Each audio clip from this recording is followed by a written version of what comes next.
ईश्वर अनायास ही करते हैं हमारा कल्याण। विश्वास में बहुत शक्ति होती है। जब हम किसी पर विश्वास करते हैं तो अपना सब कुछ उस पर छोड़ देते हैं, क्योंकि हम जानते हैं कि वह हमारा भला करेगा। ठीक उसी प्रकार जब हम ईश्वर पर विश्वास करते हैं तो ईश्वर सहज और अनायास ही हमारा सभी प्रकार से कल्याण करते हैं। मनुष्य जब कुछ चाहता है तो उसे अभाव का अनुभव होता है, परंतु उस अभाव की पूर्ति किस वस्तु से होगी वह इसे नहीं जानता।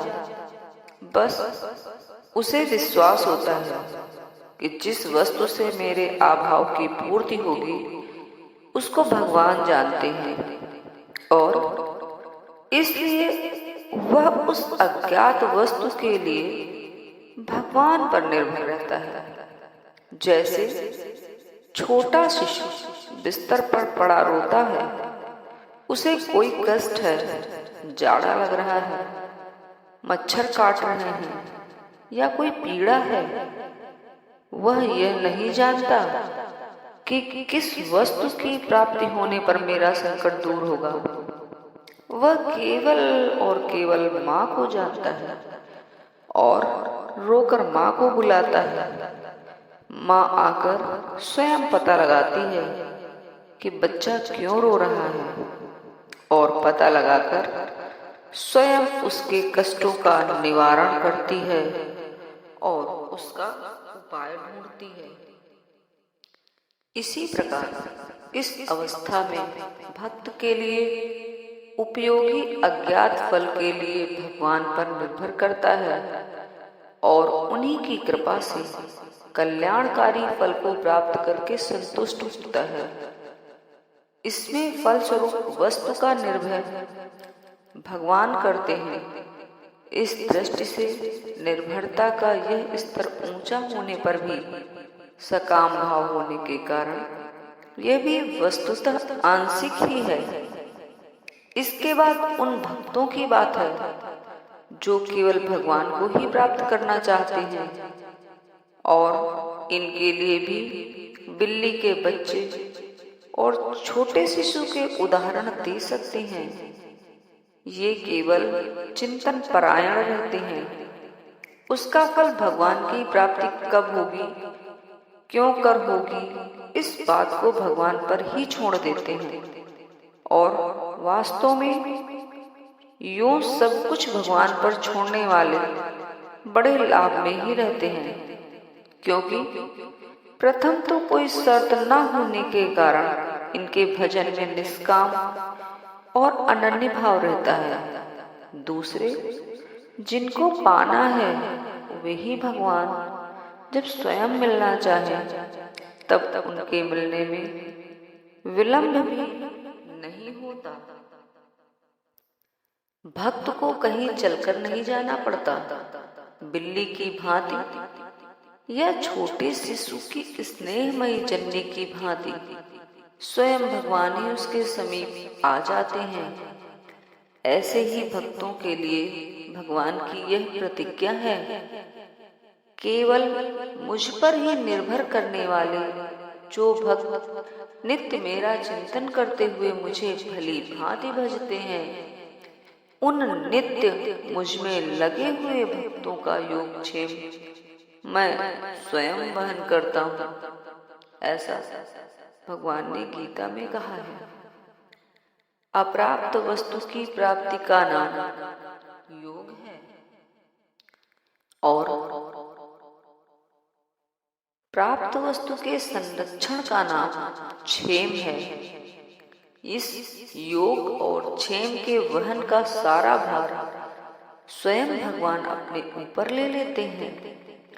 संसार में हम देखते हैं कि अल्पज्ञ और अल्प शक्ति वाले होने पर जिन पर हमारा विश्वास होता है वे वैद्य, डॉक्टर जब हमारे इलाज का भार ले लेते हैं तब हम निश्चिंत होकर उन पर निर्भर करने लगते हैं, अपना जीवन उन्हें सौंप देते हैं, विश्वास पूर्वक उनकी ही दवा लेते हैं, चाहे वह जहर क्यों न हो, और उनके आज्ञानुसार पथ्य भी करते हैं। हमारी असमर्थता में कोई श्रेष्ठ पुरुष जिनकी शक्ति और हितैषीता पर हमारा विश्वास होता है, हमारे जीवन का निर्वाह का भार ले लेते, तब हम निश्चिंत होकर अपने को छोड़ देते हैं, केवट के विश्वास पर नौका में बैठ जाते हैं, चलाने वाले पर निर्भर करके मोटर और हवाई जहाज में बैठ जाते हैं और मन में कोई चिंता नहीं करते। तब स्वयं अपने मुंह से हमारे सुहृद होने की घोषणा करने वाले सर्वसमर्थ, सर्वशक्तिमान, सर्वज्ञ, सर्वलोक महेश्वर भगवान पर निर्भर करने में तो हमारा ही कल्याण है। वे हमारे परम सुहृदय हैं, इसलिए कभी अकल्याण नहीं कर सकते। वे सर्वज्ञ हैं, इसलिए हमारा कल्याण किस बात में है इसको अच्छी तरह जानते हैं। वह कभी भूल नहीं कर सकते। वे सर्वशक्तिमान हैं, इसलिए हमारा कल्याण अनायास ही कर सकते हैं।